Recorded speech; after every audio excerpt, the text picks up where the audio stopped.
슬기로운 라디오 생활 1부는 생활 속 이슈들을 속속들이 들어보는 이슈 인터뷰 시간입니다. 최근 요양병원 같은 취약시설은 물론 일상 공간에서의 코로나19 확산세가 이어지면서 방역당국은 이런 추세가 2, 3주 더 이어지면 수도권 거리두기를 1.5단계로 격상하겠다 이런 입장인데요. 관련 내용 한림대 강남성심병원 이재갑 교수 연결해 알아보겠습니다. 교수님 안녕하세요. 네, 안녕하세요. 예. 자, 국내 코로나19 신규 확진자 수가 말씀드렸던 것처럼 세 자릿수를 오르내리고 있습니다. 소규모 집단 발병이 잇따르면서 확산세가 좀처럼 잡히지 않고 있는데 현재 상황 어떻게 보십니까?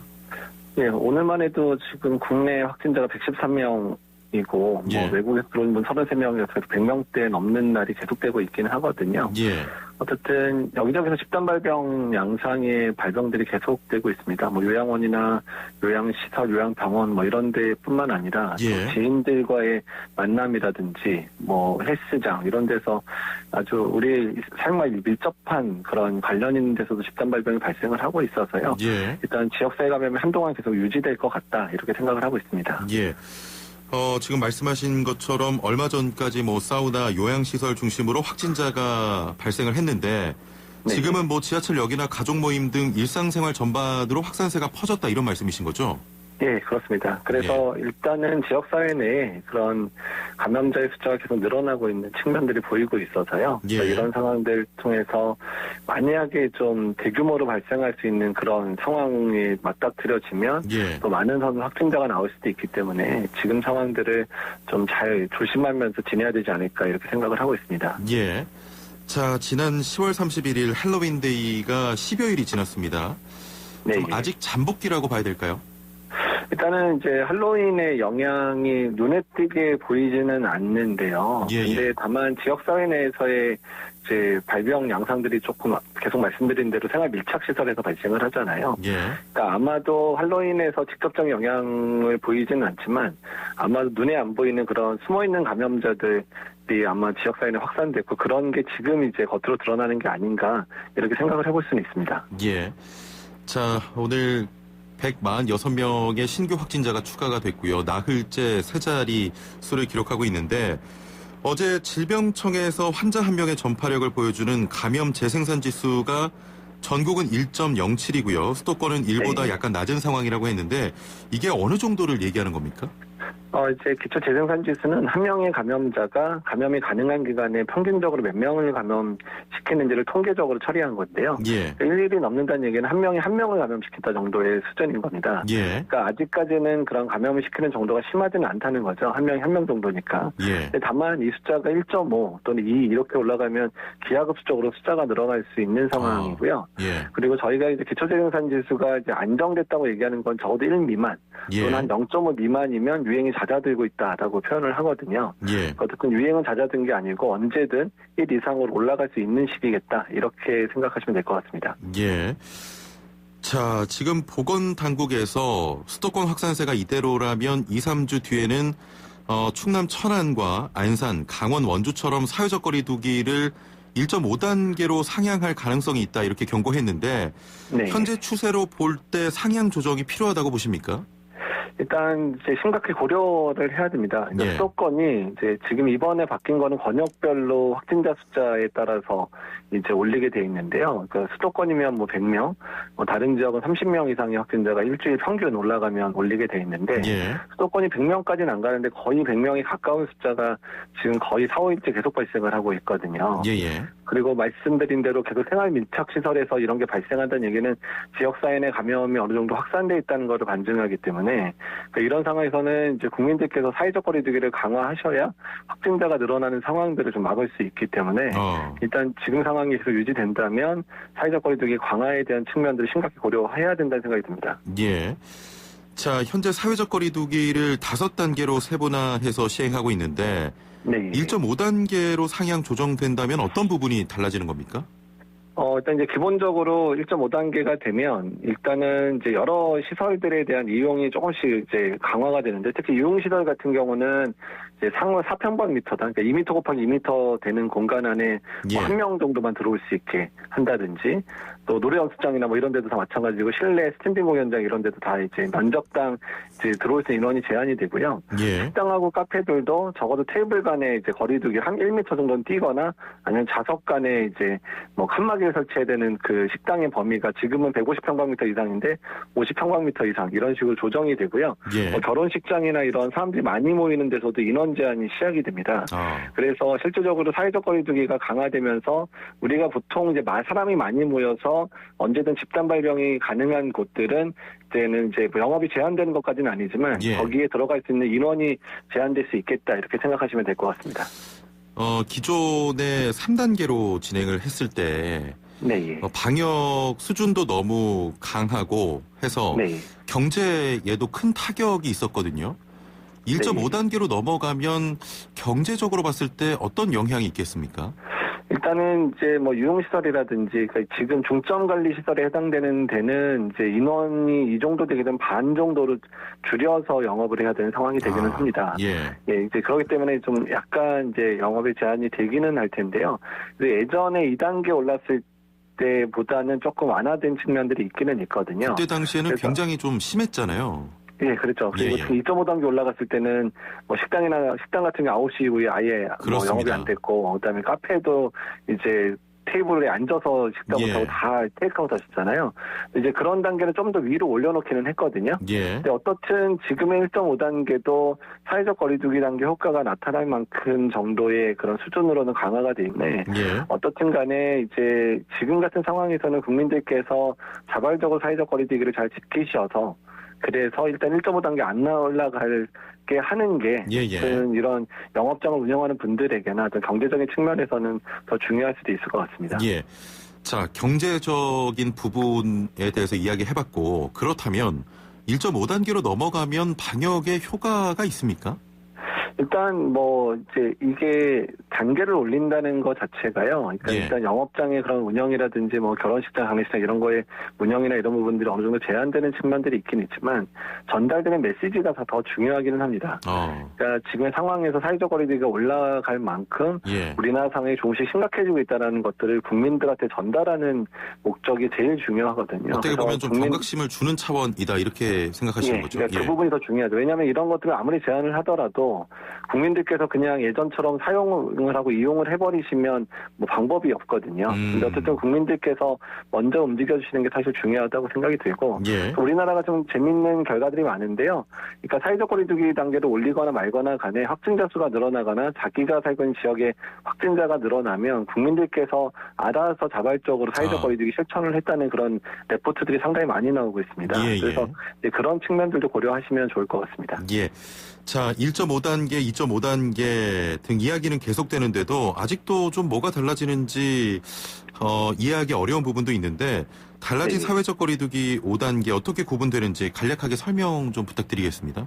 네, 일단은 이제 예전보다 좀 세밀하게 나눴다 이렇게 생각하시면 되고요. 확진자의 범위뿐만 아니라 확진자의 평균 기준을 2주에서 일주일로 단축시킨 면도 있고, 또한 그런 단계 상승의 이유에 있어서 일단 우리나라가 가진 의료 체계, 뭐 중환자실이라든지 병상의 그런 제한성까지 고려해서 단계를 좀 나눈 측면들이 있습니다. 근데 이게 업장별로 아주 다양하게 지금 세분화시켰거든요. 왜냐하면 업장마다 좀 상황이 많이 다르니까. 그래서 이 구체적인 내용들은 질병관리본부 홈페이지에 들어가거나 보건복지 홈페이지 들어가면 내가 운영하는 영업장은 단계별로 어떻게 되는지가 잘 정리가 돼 있으니까요. 그 부분을 참조해서 앞으로 어떻게 될지, 또한 시민들도 내용들 내가 이용하려고 하는 시설이 있다 그러면 이제 거리 단계 수준에 따라서 어떻게 달라지는지를 이제 그 홈페이지를 통해서 확인하고 방문하시는 게 좋을 것 같습니다. 예, 알겠습니다. 자, 국민의 한 사람으로서 1.5단계 뭐 물론 필요하지만 또 경제적인 타격이나 자영업자분들 생각하면 조금 두렵기도 한데 이걸 1.5단계로 격상을 시켜버리면 다시 또 되돌리는 데 시간이 걸릴 수 있을 것 같다 이런 생각도 듭니다. 어떻게 보십니까? 예, 그렇죠. 그러니까 1.5단계 올랐다는 얘기는 우리나라의 이런 코로나19 유행 상황이 악화됐다는 얘기고요. 이 악화 상황이 통제가 돼야 내려올 수 있게 되잖아요. 그러니까 2단계 내릴 때도 사실 더 가야 되긴 하지만 경제적 어떤 타격 때문에 조금 이제 기준이 안 맞았지만 내린 적이 한 번 있었잖아요. 예. 근데 이제 1.5단계 올리거나 2단계 만약에 올리는 상황이 발생할 때 똑같은 그런 상황이 발생해 줄 수는 있거든요. 예. 그래서 오히려 지금 상황에서는 단계를 올리냐 마냐에 대한 고민도 필요하지만 지금 상황 1단계 상황에서 얼마나 안정적으로 이제 이 상황을 운영할 거냐. 또한 국민들도 이제 이런 상황에서 더 상황이 나빠지지 않도록 자발적으로 사회적 거리두기 또는 기본적인 방역 수칙을 잘 지켜서 지금 단계를 잘 유지할 수 있는 방법을 찾는 게 훨씬 더 중요하다고 생각이 듭니다. 예, 결국에는 개개인의 방역 수칙 준수가 가장 필요하다 이런 말씀이었습니다. 네, 예. 자, 이제 겨울철이 다가오면서 코로나19 바이러스 확산 가능성이 더 커진다 이런 이야기가 있는데 네. 환기나 이런 부분 때문에 그렇습니까?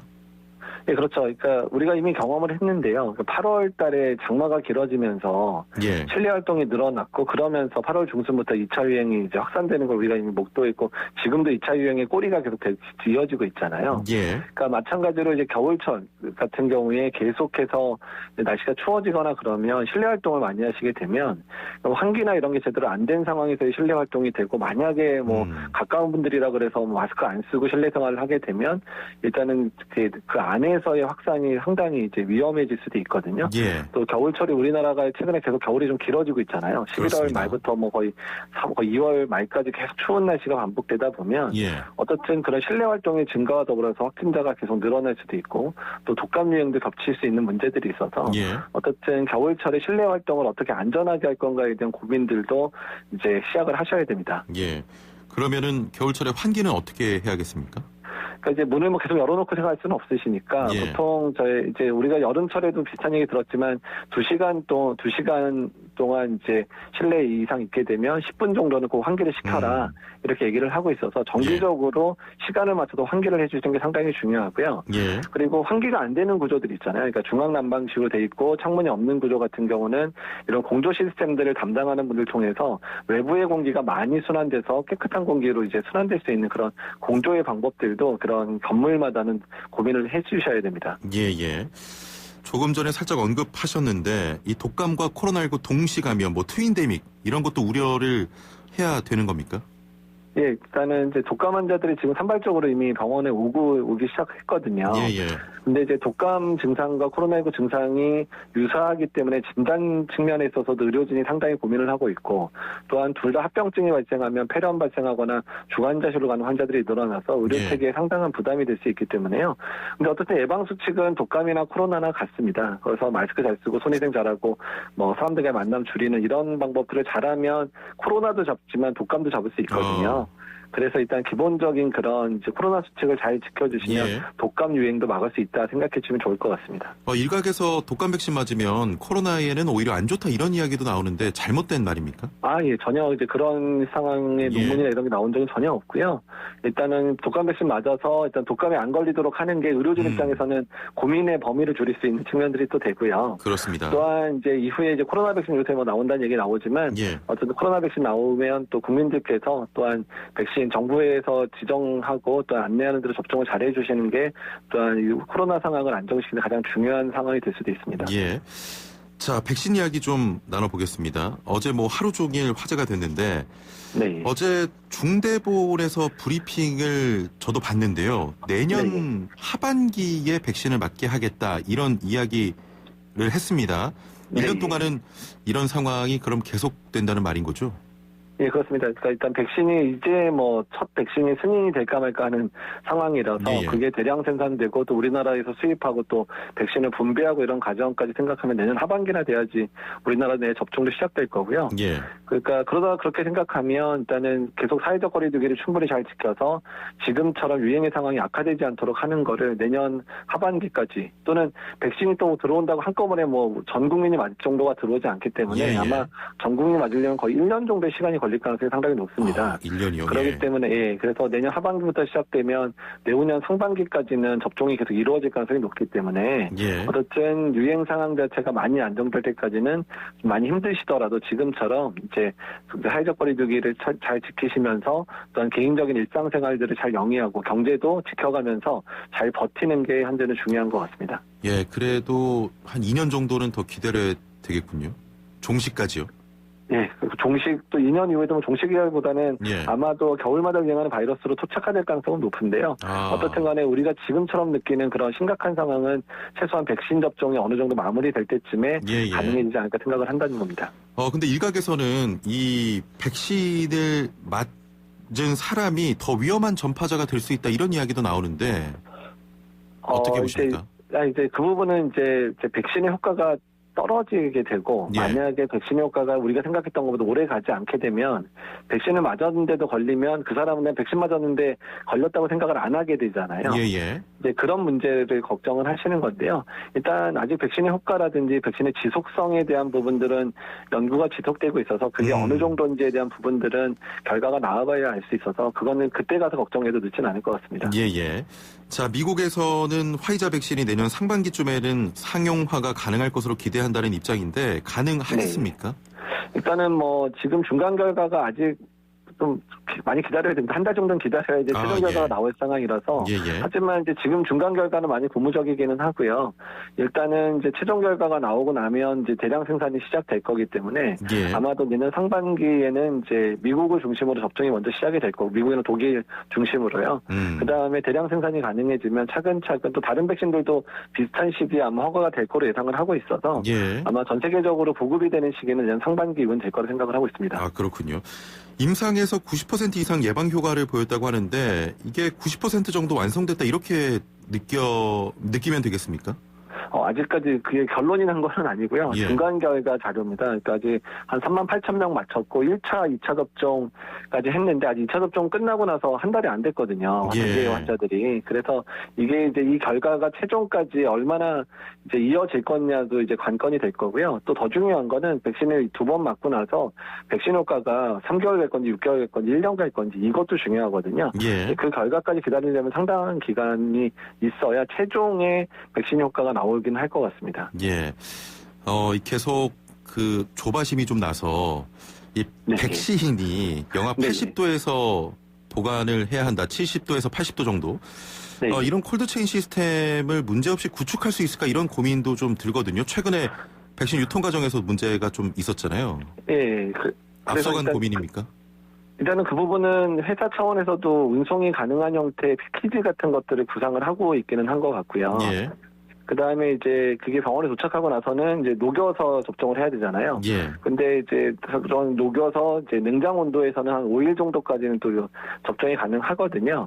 이제 그런 부분들 고려해서 아마도, 근데 또 사실 이렇게 보관하는 백신도 있지만 좀 더 이제 완화된 형태의 백신들도 있습니다. 얼리지 않아도 되는 백신들도 있고 이러니까 이런 유통 상황이라든지 그런 백신 접종이 가능할 만한 그 의료기관들을 즉 구분을 해서 백신의 종류를 좀 차등적으로 공급하는 방식으로도 가능하거든요. 그래서 그 부분들은 이제 정부 차원에서 고민을 하고 있고요.